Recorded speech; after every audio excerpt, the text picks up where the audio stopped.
G'day, it's Anthony Gillespie here. I just wanted to go over this concept that I spoke about on Saturday morning about measuring success. Now, in previous challenges, we spent the whole time, instead of doing a workout, we measured everybody, regardless. So we just measured waist, hips, we jumped on the scales and did body fat estimate, and that was pretty much what we were tracking.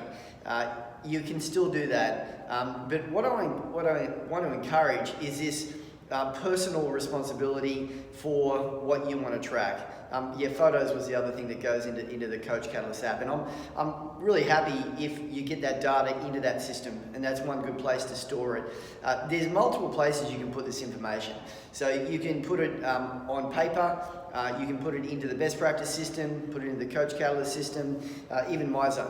But it doesn't really matter where you put it, as long as you put what you want to measure at the beginning, and then we can track it again at the end. And this is measuring success in this sense is measuring the outcome that you're looking for. The first part of success that we're looking at is compliance, which we've already spoken about. But I just want to give 3 different examples of where you might be in terms of what you want to measure. Because again, I don't want to force feed anyone into you must measure, X, Y, and Z. Because everyone's doing this challenge for different reasons. Yes, losing body fat is a very significant reason that people have been sort of motivated to get started, and that's very cool. So we'll start with that first one. So for me, I wanted to measure waist, weight, body fat percentage, and maybe a skin fold as well. That was me personally. So you can get that data down, and I'm a numbers guy, so I like numbers. I can measure it on a weekly basis, week 1, 2, all the way up to week 6, and I like to see it going the direction I want it to go. And that might be you. And I encourage you to do that if that is something you respond to. So most people have a tape measure at home.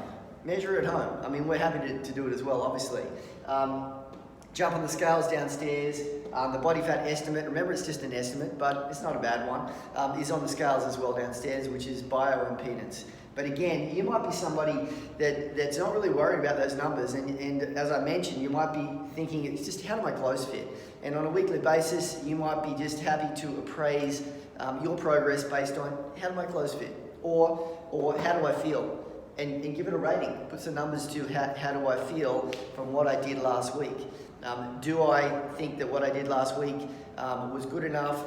And I base it on my rating about how I felt. I feel 5 out of 5. I hit 70% compliance and I feel great. That's cool. That's what you're measuring, and that's what you can do. And then you might be into the visual. You might want to see change. You respond to the visual of your progress. And then I say just do photos. Any way you can. Everyone's got a smartphone, just do a photo and just rack them up, week after week. I'm not here to judge, how you want to measure your success in terms of outcome, but pick something and just apply yourself to that, and we'll help as much as we can in that process. All right, thanks for joining me.